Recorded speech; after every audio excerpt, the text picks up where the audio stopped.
Welcome, everybody. My name's Cody, and I will be your host this evening. I work here at UniSC, and I'm based on our Sunshine Coast campus. And I'd like to just say welcome to our Pathways to UniSC webinar. We're going to go over a heap of different options for you tonight.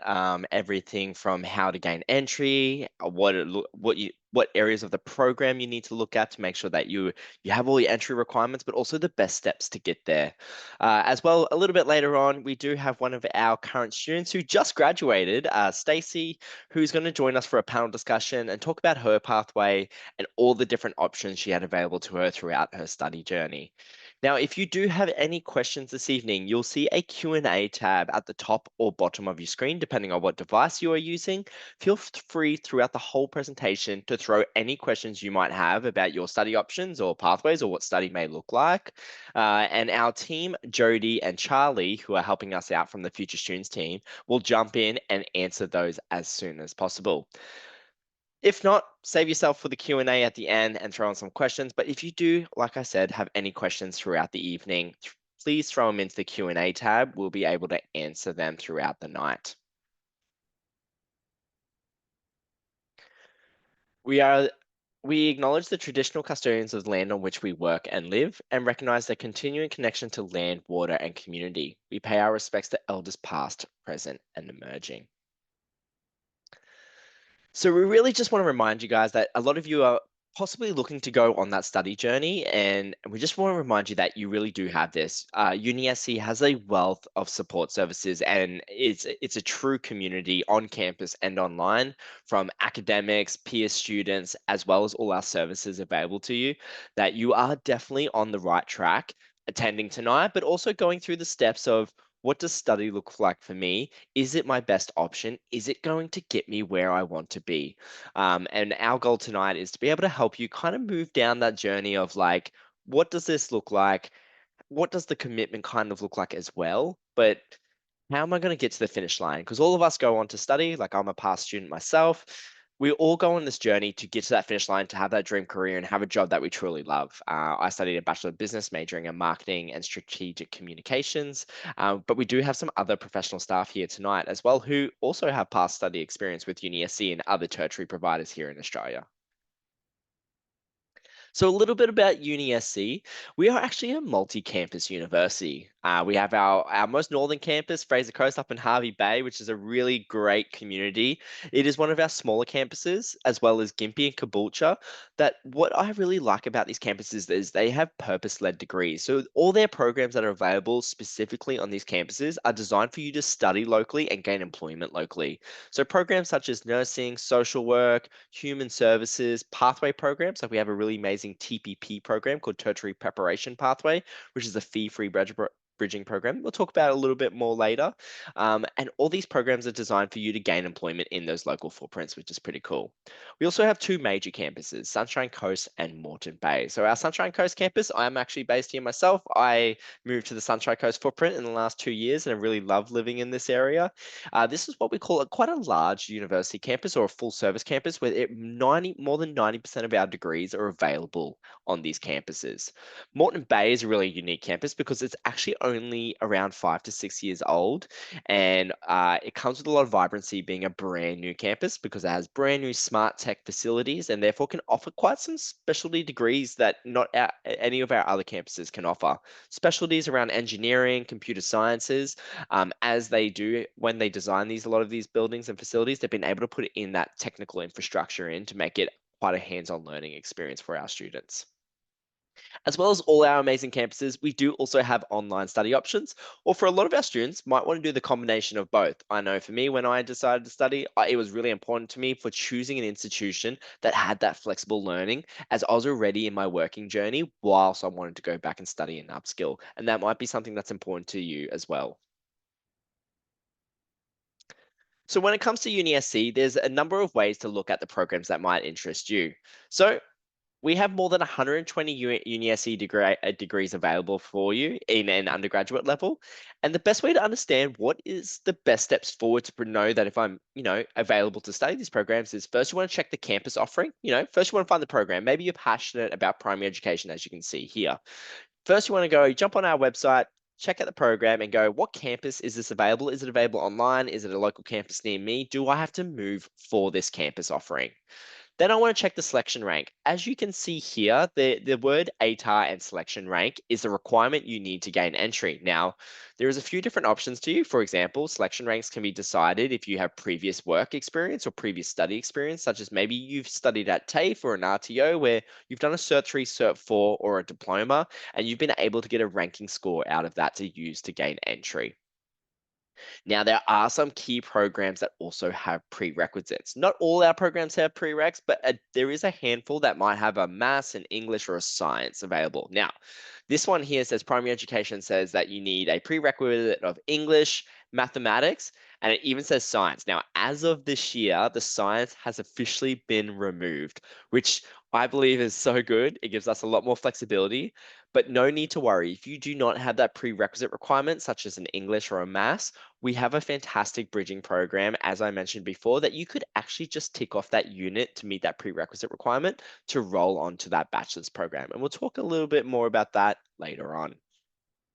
If you have any questions about your program entry requirements, chuck them in the Q&A and our fantastic future students team will start answering those for you. So now we know a little bit more about our locations here at UniSC and obviously the programs we can study. What does study look like for us in terms of support? How are we going to get to that finish line? And UniSC does such a fantastic job at really understanding our students, their wants, their needs, and how to really support them on that journey. A lot of people forget that studying at university is not really maybe a short-term decision. It could be anywhere from 1, 2, 3, 4 years. And then for some of us here tonight, some of you may move on to postgraduate study, research, honors, and I've met many students who never planned to become an academic and have never left the university, all due to having a fantastic study experience. So when it comes to the support services we offer, we have academic and study support, which are a series of workshops inside and outside of the classroom. We do have some registered programs that do support in the space. We have an amazing careers and employment team. And I really love this team because you can use them for any part of the journey you're up to in your study. Maybe you're here tonight going, you know what, I'm passionate about education, but I don't know if I want to do primary or secondary. We have a team of agnostic careers counselors that are designed to help you really understand more about you, your passions, your interests, and really help you kind of get there, like what sort of pocket would be a better fit for you. There is no need to worry that because even if you do go down the study journey and at the end of your first year decide, you know what, I want to make a change, that is not what we call a fail. That is called you've had an amazing experience and you can use a lot of that study experience to move over into an area that you might find you're more passionate about. We have a health and well-being team. We have financial support and scholarships. We have amazing student groups and partnership opportunities. We have this really strong counseling team here. These are all fee-free services, by the way, for our UniSC students. We have disability and an equity team as well as our student success team. And we might get Alyssa, who's one of our colleagues. She's going to jump on a little bit later. I'd love for her to talk more about those sort of access support services. She has a wealth of knowledge in this space and has helped many students go on to these sort of services. So, a little bit about financial support. Coming up in the next couple of weeks, our scholarship applications are actually closing. We have a really amazing scholarship system where you literally only have to apply, complete one application, and it'll automatically put you into every scholarship that you're redeemable for. This is pretty great because it gives you access to around $4.3 million worth of scholarships. These scholarships range from a whole range of services from coming from a regional remote area, equity focused scholarships, maybe it's a financial burden for you to come into further study. Like there's so many different types of scholarships from women in STEM, maybe you're a high performance athlete. Once again, it will, with one application, it will put you into more than 90% of the scholarships we have available to you. Stacey here, who's joining us tonight, has actually received scholarships along her study journey, and we'll learn a little bit more from her how she prepared for those scholarships as well. As a reminder, these scholarships are closing in the next couple of weeks. My favorite part about the scholarships application is that you don't actually need to have an application in the university to be able to complete this app. So if you're currently right now going like, yes, I know I'm going to apply for semester one next year. I know that's exactly what I want to do, but I'm still finishing off my current study, maybe at TAFE. Therefore, maybe I can't apply just yet. What you can do is still complete a scholarship application. Now, if you become redeemable for a scholarship, you will need to have your application in by that time, but that's not due until around January, February. So keep that in mind that you can actually apply for scholarships here at UniSC without a formal application or an offer from UniSC at this point of time. I think this is a really fitting moment to get out my colleague Alyssa on. Alyssa, firstly, before jumping into about pathways to UniSC and everything else we're about to go over, can you introduce yourself, maybe a little bit about your background and your working environment and what you do here at the university? Thanks, Cody. Hi, everyone. It's so lovely to see you all, particularly, midweek. I imagine you're all leading very busy lives and you've got things on and, children to attend to. So we're really grateful that you've, chosen to spend some time with us this evening. And we really do hope you get a lot out of this session. Please, again, pop those questions into the Q&A function because we're really keen to get to you. So I'm Alyssa. I've worked at UniSC for about 9 years now, so quite some time. And so I'm a little bit biased, but I really, really love this university for many, many, many different reasons. The program that I work in at the moment is called Equip, and I'll actually be talking a little bit about that in a few slides' time. But I guess I just wanted to start off by reassuring, because I've seen some comments in the chat, particularly from those mature age students, and that's my area of specialty is prospective mature age students. So if you're sitting there tonight and feeling a little bit overwhelmed or a bit nervous, please don't. You're in the right place and we're here to help you. So, we're here to help you along each step of the way. So, keep in contact with us through the chat tonight, or you'll have our contact details by the end of the session as well. And keep asking those questions because it's really, really important. So just talking about pathways, I guess I want to again reassure people that there's always a way to get where you want to go. And even if didn't finish school, or if it's been a while since you've studied, then there's different options available. So we have your traditional methods, so things like your ATAR or your OP. There's I guess a bit of a myth out there that people sometimes think that their ATAR or their OP might expire, and that's not the case. We can still use that to assess you for entry into our degrees and programs. For those, parents or high school students that are attending tonight, we also have a really awesome program called our Early Offer Guarantee program, and that's a program for students who are in Year 12 who are wanting to study at UniSC. We've actually wrapped that program up for 2025, but again, we will open up applications for that program next year. But what that program entails, it's basically a principals recommendation scheme. So if you're wanting to come to UniSC, you can apply through your school for what we call an early offer. And your school basically looks at your results to see that you are performing at a level or being on track to meet the entry requirements for the degree or the program that you're wanting to get into. And they send the application through to us, and we can provide an early offer even before you sit your end of year exam. So that's a really great option to keep up your sleeve if you are, again, one of those high school students or a parent. And I'll talk more about the tertiary preparation pathway in a minute, but that's also a really great program for those people that may not have done a lot of previous study. We also have a whole range of what we call stepping stone programs as well. So even if you don't quite, I guess, meet the entry requirements to get into your dream degree, there's always pathway options such as our diplomas, and I'll talk more about them in a minute. Also, if you've done some previous studies, so a Cert 3 or higher, so Cert 3, Cert 4 diploma through TAFE or another vet provider, that can be used as an entry pathway to get into your dream degree. So we can basically give you what we call a selection rank based on the level of qualification. So for example, if you have a Certificate 3, we can give you a selection rank of around 68, which, fulfills the rank requirements for a lot of our programs here at UniSC. And if you're somebody who identifies as Aboriginal and or Torres Strait Islander, we also have a specific pathway called our IDs scheme. And that's a pathway that is a bit of a direct entry process. So it involves a bit of a chat with our Indigenous services team who will be able to provide information and support and be able to guide you towards getting into your dream degree. You still have to meet the entry requirements, so things like prerequisites and things like that. But it's also a really good way to link in with those Indigenous support services early as well.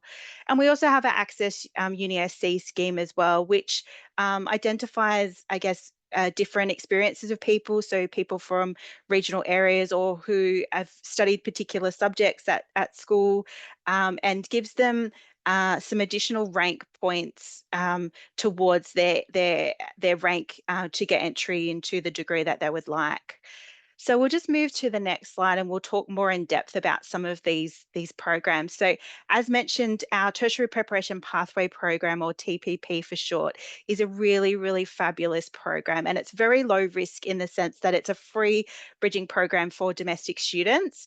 So you can study those subjects for free to brush up on your skills. So we kind of teach you from the ground up. So things like referencing or how to write an assignment, or maybe you're a bit nervous about some of the science aspects of your future degree. We have specific TPP subjects that you can study that will give you that knowledge. Not only does it skill you up, it also gives you entry into many of UniSC's degrees as well. So if you don't quite have a rank, or if you're missing what we call a prerequisite or a subject that you need to have studied to get into your dream degree, then TPP can help you meet that. So we'll just move and we'll talk a little bit more about what TPP looks like. So you can choose up to study up to 4 TPP subjects. You don't have to do 4. If you do 2 or more TPP subjects, you can actually receive a rank based on the results that you achieve through those TPP subjects. And TPP is really flexible. We offer it both on our campuses, across all of our campuses, but also online as well. Many of the subjects are offered online. So it's quite flexible, can fit in with your lifestyle. And you can choose to study full time. So you could choose to sign up to 4 subjects, or you could choose to study part time, so 1 or 2 subjects.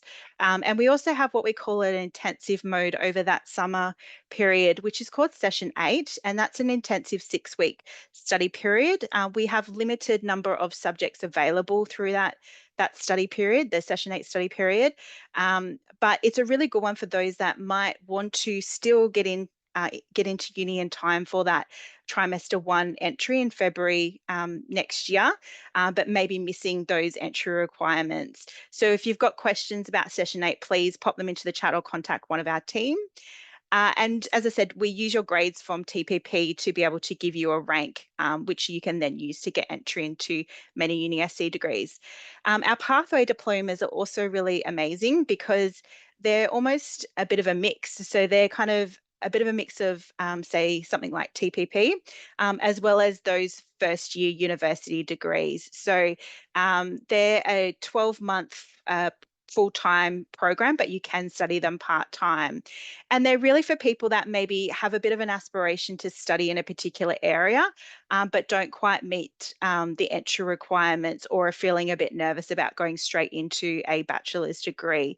And you, as I said, you can study up to 8 subjects across the year and study them either full-time or part-time, so you can space it out if you'd like. And as mentioned, we do incorporate some of those enabling type subjects in with those first year subjects. So you're learning all of the skills that you need to be successful in that particular study area.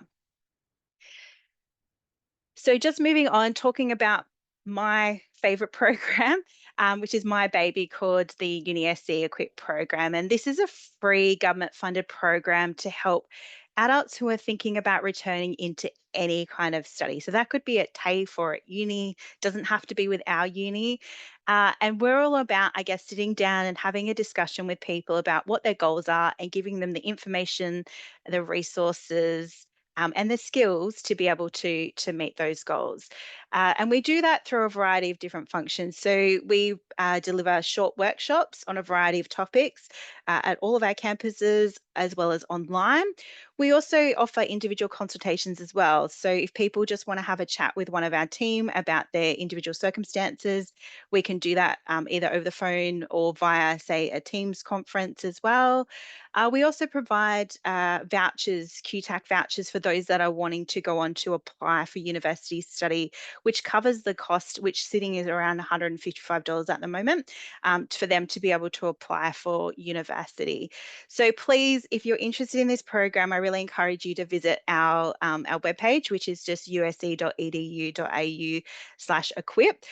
We currently are planning the next round of workshops. So we do have an expression of interest form on that webpage if you would like to come to a future workshop. If you pop your details in there, we will also be able to contact you and let you know when those are. You can also book an over the phone consultation from that page as well. So just talking about the different workshops that we offer as part of the Equip program. So we have 3 different workshops. One which is returning to study, which is really kind of the 101 of things you might like to think about, about becoming a student.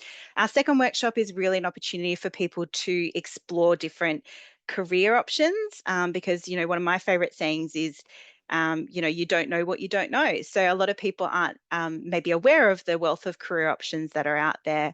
And our third workshop is our study skills workshop, and that's really about helping people understand what academic skills are, and helping them, not necessarily making them an expert, because you can't really do that in a short period of time, but helping them look at the tools and the resources that are available, and there's heaps out there, to help people build those academic skills along their journey. And I'm going to hand back over to the lovely Cody now to continue with our presentation. Thanks, Alyssa. And if any of you have the opportunity to work with Alyssa or look at communicating and working with Alyssa in terms of working towards your study journey, I highly recommend it. She has a wealth of experience and knowledge in our services, including from support or academic studies, as well as connecting you to the right people with studying at UniSC, but also outside of studying UniSC. She has a wealth of relationships that she'll be able to help you kind of move to those next sort of steps. So I guess we're going to start moving on now that we have a wealth of knowledge, I guess, on our programs, where we can study, the way, how to prepare your, I guess, application in the sense of, do I meet the entry requirements? And I see our Q&A section going so busy with our team jumping in and answering all the questions they have. We'll be able to answer some of those live as well. The next kind of steps is, okay, well, now I have everything I need. How do I apply? Where do I go? So first, you're going to jump on our website. Make sure you check that you have everything you need to complete in that. And then you're going to check, once you check the entry requirements, you're then going to jump on to our third-party admissions provider called QTAC. So Queensland Tertiary Admission Centre, .edu.au, and that is for all our UniSC bachelor degrees. Now, postgraduate study, if you are looking at doing honours or any sort of postgraduate or research, PhDs or anything like that, you just go straight onto the university website, and that is a university direct application. But if you're looking at studying the Bachelors of Education, the Bachelors of Nursing, the Bachelors of OT, Bachelors of Physiotherapy, Business, Law, anything, or even one of our bridging programs, you have to apply through qtac.edu.au.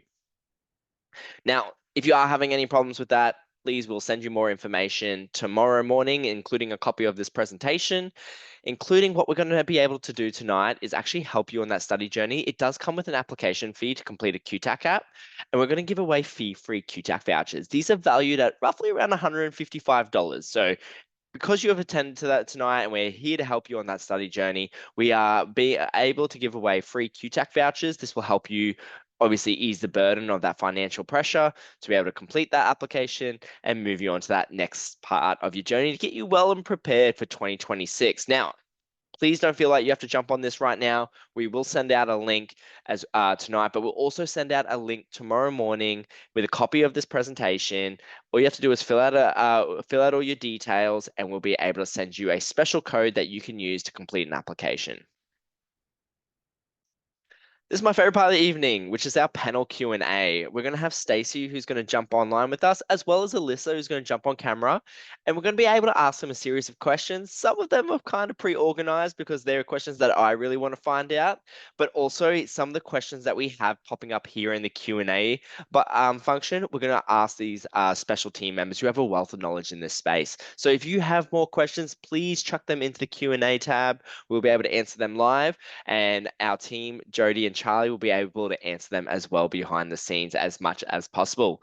So I guess for starters, Stacey, I'm going to go straight over to you. Can you introduce yourself, I guess what you are studying or what you studied, and I guess a little bit, I guess where you're located and everything like that. So hi everyone, I'm Stacey. I have just graduated from my Bachelor of Primary Education degree at Fraser Coast campus with UniSC. I only graduated in October, so it's very, very, very fresh. That being said, I've also just, and this might answer one of the Q&A questions I saw before, I have just enrolled into another bachelor's degree for next year, studying my Bachelor of Computer Science. So while I am a now fully qualified teacher, I'm actually teaching rurally. So I'm out in a town with 4,000 people, and I love it out here.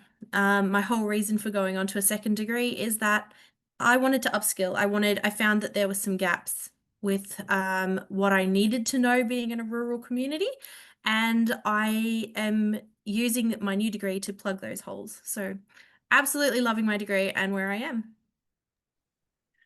Thanks, Stace. And I'm going to jump back over to you is because I believe, like just like myself, I went to university a little bit later compared to coming straight from high school. When did you decide to go to university? Like what prompted that decision? But also, how did you gain entry? Did you have previous work or study experience? So I originally, it was 2020, middle of COVID, didn't know what I wanted to do, had a really long chat with our future students team, found out that the things that I really enjoyed doing were actually key aspects of teaching. So those conversations that you have with that future students team are vital, honestly. I ended up finding out that the fact that I had done a Certificate 3, Certificate 4, and 3 diplomas in hospitality was actually enough to get me a high enough rank to get into the Bachelor of Education degree. But it had been 15 years since I had studied, so I couldn't tell you the front cover from the back cover of a book. I didn't know how to study. So I ended up doing the TPP program, so the tertiary preparation program, and um, the skills that I learnt during that program, the referencing, how to write academically, how to finish my sentences and finish thoughts and things like that, were vital for me feeling confident going into my degree. I ended up studying over that summer intensive session because I wanted to start my degree in, at the time, semester one, which I think is now trimester one. And that's how I did it. So I studied my 4 TPP subjects over that shortened intensive session over Christmas and ended up enrolling in the Bachelor of Education in January of 2021.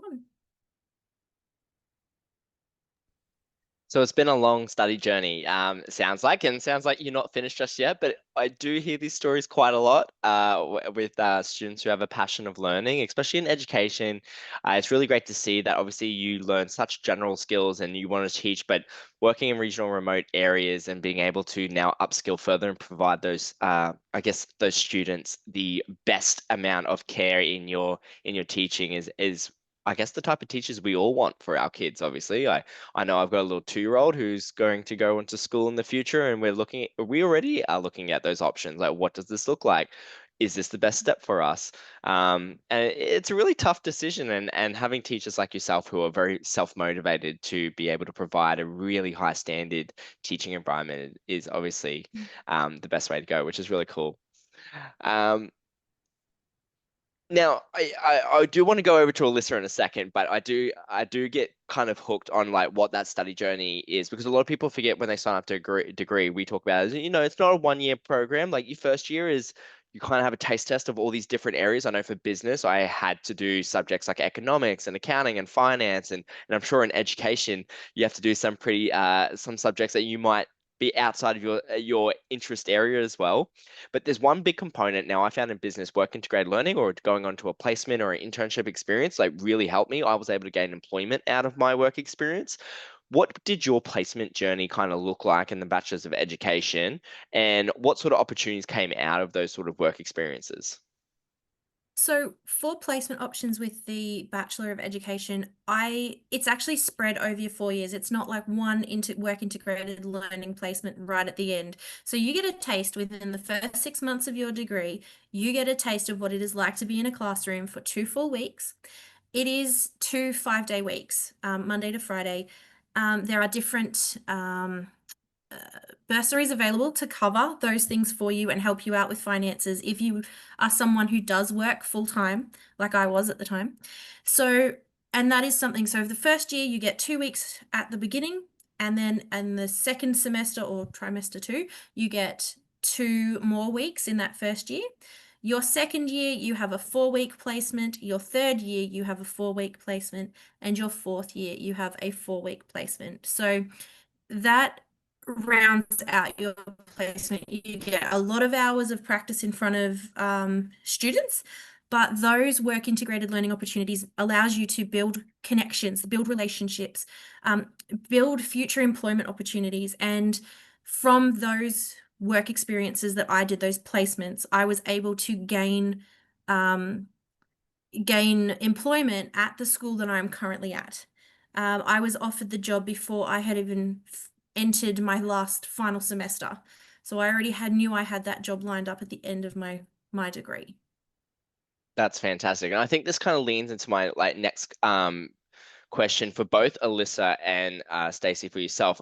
Stace, I'm going to go to Alyssa first for this one. Is what support services can students seek out? Now, placements obviously comes with a financial burden in a way, 4 weeks working for free, obviously work experience. Most of the time, there are some times where there are paid play. I know for my internship, I was able to get a paid position. That was really random because most of them are obviously a sequence amount of time where you're kind of doing work experience, but unfortunately, most of them don't come paid. Alyssa, what sort of support services are available for students? Now, I'm not just talking about placements, but as a student as a whole, what are some of your favorite support services available to help students really get through that sort of study journey? Yeah, thanks, Cody. I've been looking at the chat and looking through some of the questions, and I think there's a huge amount of wealth of support services. And the good news is that at UniSC, we have a physical place, an online space, as well as a contact center called Student Central, which handles inquiries from all areas and is able to triage people to, I guess, where they're most needed. And that includes support services. So, if you're not sure about what type of help you might need, you've got a bit of a one-stop shop that you can go to as a prospective student and also as a current student, and they can help direct you where you need to go. But some of the, as I said, there's so much support available. And one of my favorite sayings is, being a first year student is like sitting in a little boat on a body of fresh water and you're dying of thirst. And all you have to do is reach out and drink the water. But for some reason, a lot of people find that really, really challenging. So there's lots of support. So I've seen in the chat asking about, careers and employability. So that's one of our services that you can book a session with one of our career practitioners to talk through your study plans. And you can do that as a prospective student. That is available to prospective students as well as current students, as well as recent graduates as well. Also, accessibility support as well. I've seen in the chat a few people that have disclosed that they may be experiencing, a learning condition or maybe some kind of disability. Our accessibility team are really awesome at being able to sit down with people and create what we call a learning access plan, which is basically a plan for what your learning needs are and how the teaching staff at UniSC can help support you. Lots of also, financial support as well. For some degrees, talking about placement. So if you're studying midwifery, nursing, teaching or social work, there's a newly Australian government implemented practical payment, which is for students when they go on their placements. that are from those particular degrees, in recognition that it is a, it is a bit of a financial burden for students to be able to juggle their, financial obligations with when they're, on placement and generally not able to work.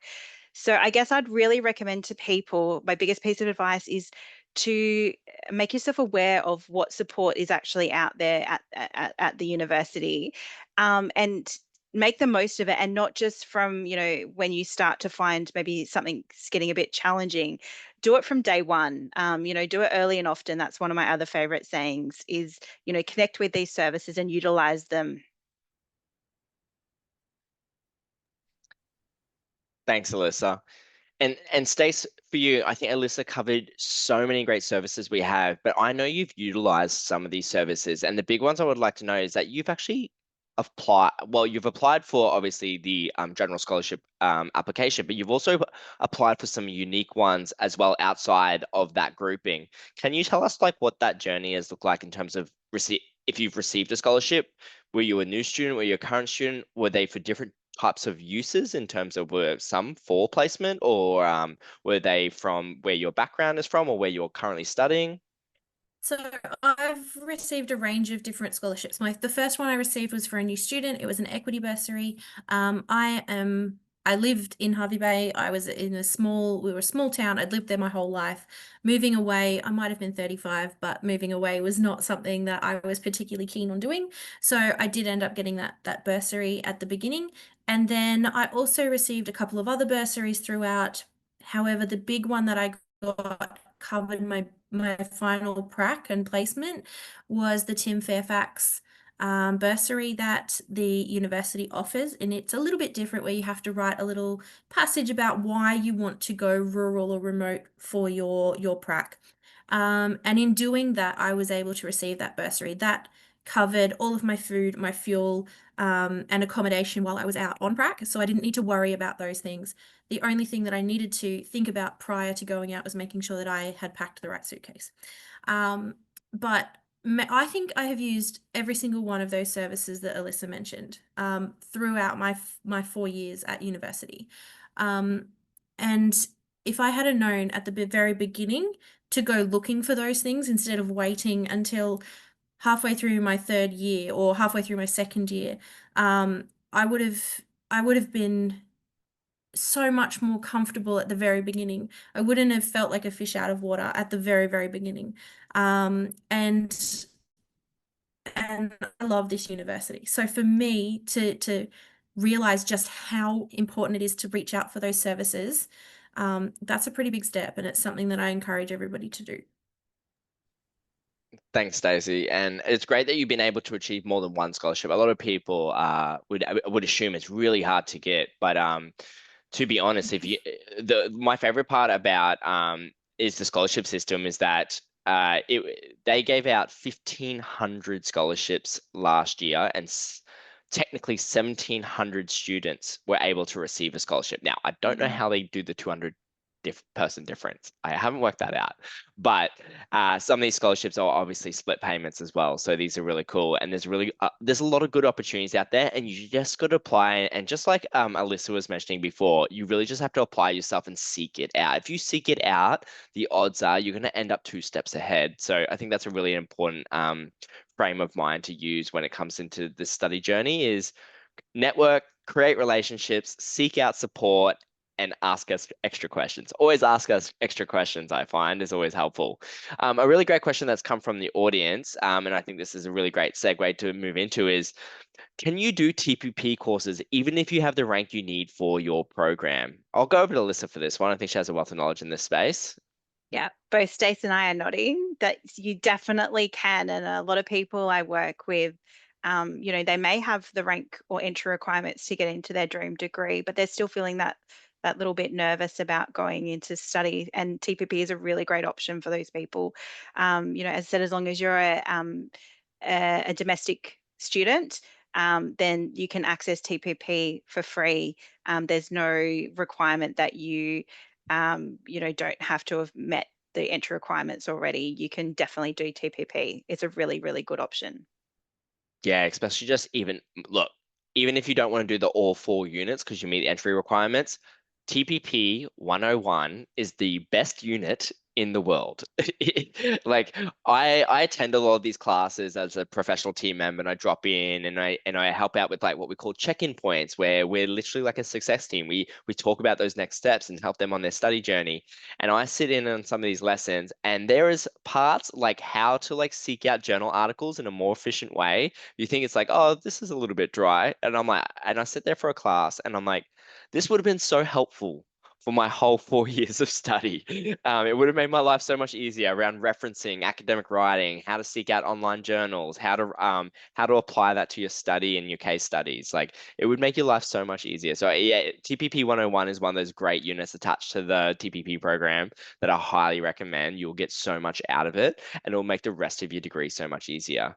We have another question, and I think Alyssa, this will be perfect for you. So Anne has asked, look, I have studied, but it was more than 10 years ago, but I also work in a like-minded field. Can I use this to gain entry into, I guess, changing degrees or going into a similar program? Yeah, you certainly can use, any previous study experience, or your employment background as an opportunity to gain entry into degrees. As I said, the more information you can place in your QTAC application, the better, because then they can assess you on those different experiences. They may ask you for some documentation, so it pays to be ready and have things like your previous qualifications or the certificates handy. Also, if you are wanting to use employment experience as an entry pathway, generally there is some documentation required from your employer, which is generally a letter. There is information about that both on the QTAC website and also on the UniSC website. If you just search employment experience on the UniSC website, you can have a look at what documentation is required. I just want to preface by saying that credits is a little bit different. So if you're looking to apply for credit for your future study, generally there's around a 10-year cap on previous qualifications to be able to apply for future credit for your future degree. So I just thought I'd put that there as well. Yeah, so that's a really great point, is that yes, we will recognize prior study. However, if it has been more than 10 years, most of the time we won't be able to apply any further credit from your prior study. So for example, if you've done a diploma of business and you're applying for the bachelor's of business, a diploma of business sometime can like save a couple of units. So therefore your bachelor of business is actually going to be much shorter, or you have less units to complete because it recognized that prior study. But if it has been more than 10 years, unfortunately, due to obviously technology, infrastructure, change of program, development, that yes, we're going to recognize that as a pathway to gain entry, but you may not receive any credit for that prior learning. So that's a really great reference point there, Alyssa. TPP is very popular tonight. It's been coming up in the Q&A multiple times. Well, Alyssa and Stacey can both mention this, but how long does TPP take, and when can I apply? Um, and what does the commitment look like? And I think this is a great segue question. Alyssa, if you can let us know the fundamentals of TPP, but Stacey, can you let us know how many days at uni and what does the flexible study look like? Alyssa, over to you first, please. Yeah, so TPP, depending on which study period you're choosing to do it, as I said, we do have our session 8 summer session, which runs for 6 weeks over that December, January period. It is more intensive in the sense of the class time commitment that you have to complete. Generally, it's about double of what our normal semester or trimester based TPP sessions are. But it's definitely worthwhile thinking for people that are really in a bit of a rush. But if you're looking at TPP, generally it's about a 13-week program. So, and you can stretch it out for as long as you like as well. So you can study TPP over multiple study periods as well. But I'm going to throw over to Stacey because she's been through it, and she can, I guess, give a sense of what the time commitments are like, and how you can balance it. So for TPP, it's about 10 hours worth of work per subject each week. 2 of those hours were either online or in class, like actually in a room workshop that we would do. And the rest of that time was going through modules on our learning platform. That being said, there were times where I would not do that 10 hours per week. You didn't have to, but there were other times where there was assessment where you would have to put in a little bit longer. So that being said, 10 hours is about average per course. Now, if you're studying TPP full time, that's 4 courses in a trimester or in a session. So looking at it that way, you're looking at approximately 40 hours worth of study a week. So equivalent to a full-time job. Having said that, 2 hours is all that is required, either face-to-face or online in your subject or in your class, for a lot of those TPP subjects. When you get into your bachelor's, or into your degree, we had 2 hours per class for each of my subjects, but then we didn't have, one week we would have a 1 hour class, one week we would have a 3 hour class. It was a little bit topsy-turvy at times, but you would still have approximately 2, 4, 6, 8 hours face-to-face during the week. And some of that would be back-to-back. I would sometimes only be on campus 2 days a week total. And then the rest of my week was mine to do with what I wanted, which meant working was really easy for me at the time. I could work a full week, say a Wednesday, Thursday, Friday, Saturday, full-time hours, and I could still study 2 subjects. So that was doable. That being said, make that decision yourself. If you think you can work full-time at the same time as studying part-time, then just be aware it's going to be some hard work, but it is what it is. That's really good feedback, Stace, and keep that in mind is that a lot of people don't realize this, is that if study gets really hard, and the great thing about university, typically the first 4 weeks of a bachelor's degree in a normal semester model is what we call pre-census, or like you have 4 weeks to kind of try before you buy. So once you get up to week 4, then we have a thing called census date. This is where once you pass that date, if you fail that subject, it goes on your academic transcript, but you're also financially committed to that. But if you do remove yourself from that subject prior to the census date, there is no financial penalty, as in you're not eligible to pay for that subject, but you also haven't affected your academic transcript or like your overall grades. It's just seen as a withdrawn. And the reason I'm raising this is that I was a student who thought doing a full-time study load while working a lot was like the way to go. But I found that my 4th subject was the one subject I kind of neglected. I didn't give it the time it needed, and therefore it was a lot of pressure. And I didn't take this model until I moved into my 2nd year of my degree, when then I dropped down to 3 units or 2 units. And the reason I'm raising this is that it's not about getting it all done straight away. It is a long journey, and therefore you just need to look at every semester on what's happening in your life, because university is a part of your life. It's as Stacey mentioned, you might go 2 days a week and you've got a job and you might have a family, and you also might be saving to go on a family holiday, and that holiday might line up at a certain period of year, or a wedding, or all the other life commitments that we have.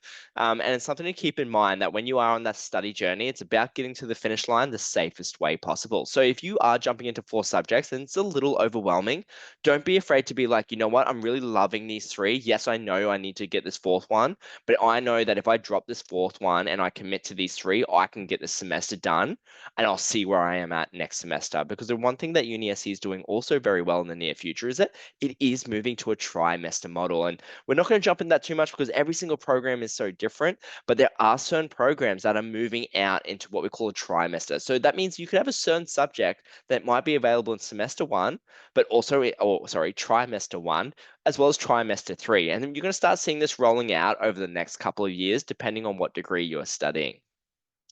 Now, I think there's one of the key questions we're seeing here is, when is the last date can I apply, and when does next trimester 1 start? Alyssa, I feel like you might know this the best. I feel like I should know this. I know it's near the first week of March or last week of February, but do you have more precise dates based on, you might talk about this almost every single day in your working environment? Sorry, I was just trying to find the mute button.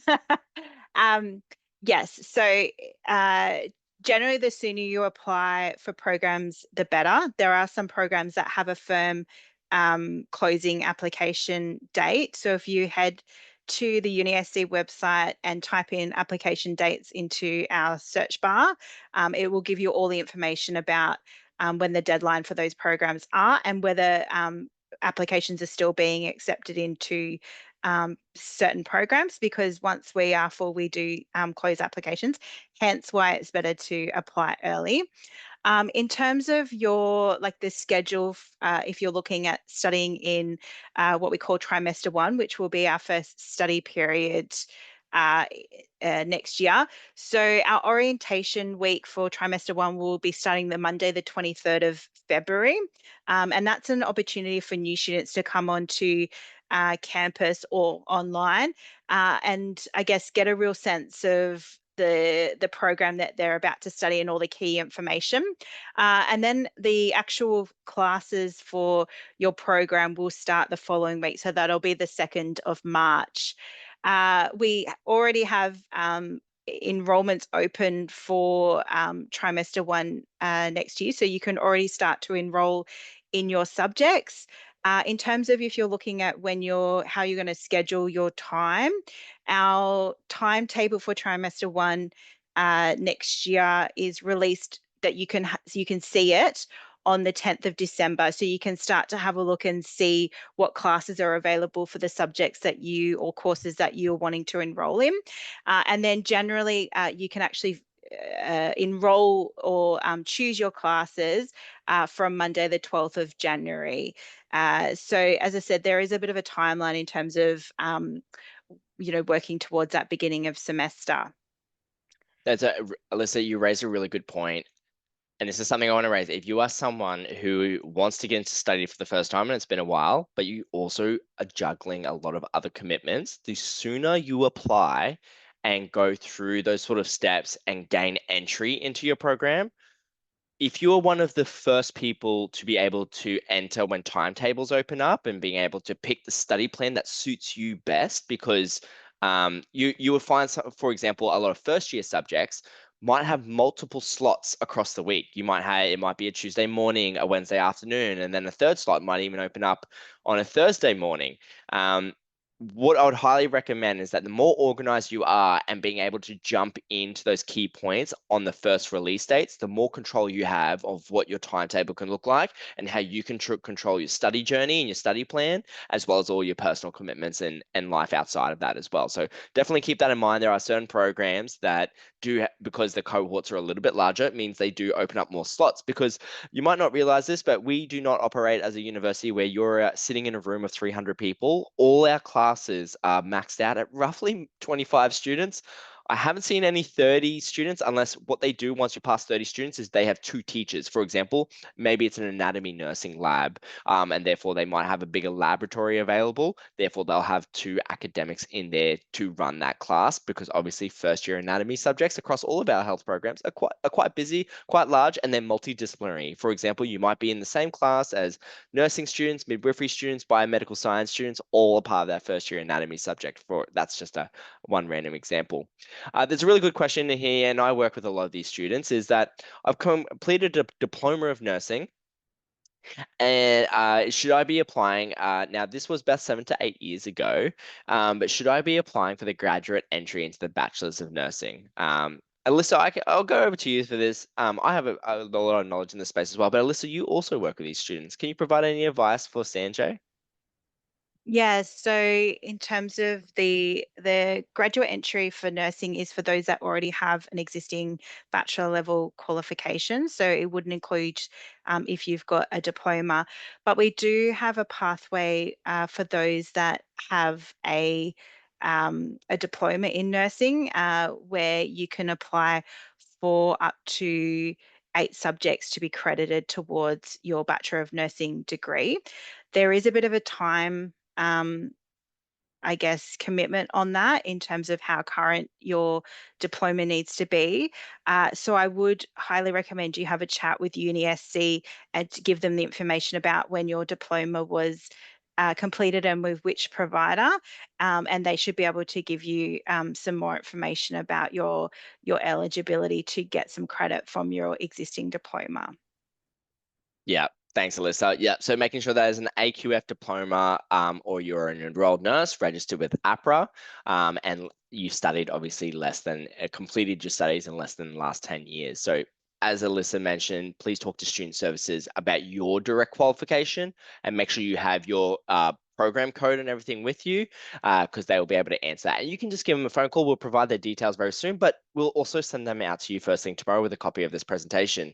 Now it is 6:56. We do want to let you get going and have some time with your families and have some dinner and enjoy the rest of your night. So I'm going to jump into the rest of this presentation. I just want to say thank you so much for Stacey jumping on tonight. I know you're out at Blackwater right now, which is inland Queensland, working regional and remote. Hopefully we're going to see you on campus again very soon. I know you are balancing kind of face-to-face study as well as being regional and remote. So I'm really interested to see how that all plans out. And once again, thank you, Alyssa. It's always lovely seeing you online and seeing you on campus. And thanks for providing all your knowledge to these prospective students. So Thanks, everyone. Thanks, Alyssa. So from here, if you want to explore your options further, or you do have some more dying questions, you can actually talk to one of our study advisors. Now, our Student Central team have a wealth of knowledge. You can actually give them a call on 0754302890. They are available across all of our campuses as well, face-to-face, but also you can book in with that same Student Central team for a 30-minute consult. Just connect to them how you see fit and what suits you best. That exact same team can actually take you on a campus tour, show you all the amazing facilities, walk and talk about your study options. So if you are wanting to study face-to-face and you're wanting to see that university environment, book in for a campus tour. Jump on our website. You'll see banners across all of our program pages that says book campus tour or one-on-one consult, and you'll be able to do that. And that team will be able to connect with you at a time that suits you. They have lots of availability throughout the week. Just pick the campus that you're most interested in and go from there. And just finally, as I mentioned, we are giving out QTAC vouchers. If you are very eager to get started, we will send that out over the next couple of days, including a copy of this presentation, including the Student Central details. And we really want to help you get on those next steps. They will be able to help you with your circumstances and put the best step forward for your study plan going into 2026. For the rest of you, enjoy the rest of your evening, enjoy the Christmas break, and we will see you in the new year. Thank you very much. We'll stick around online answering any further questions, but we will be logging off in the next couple of minutes. Once again, thank you and look forward to seeing you on campus.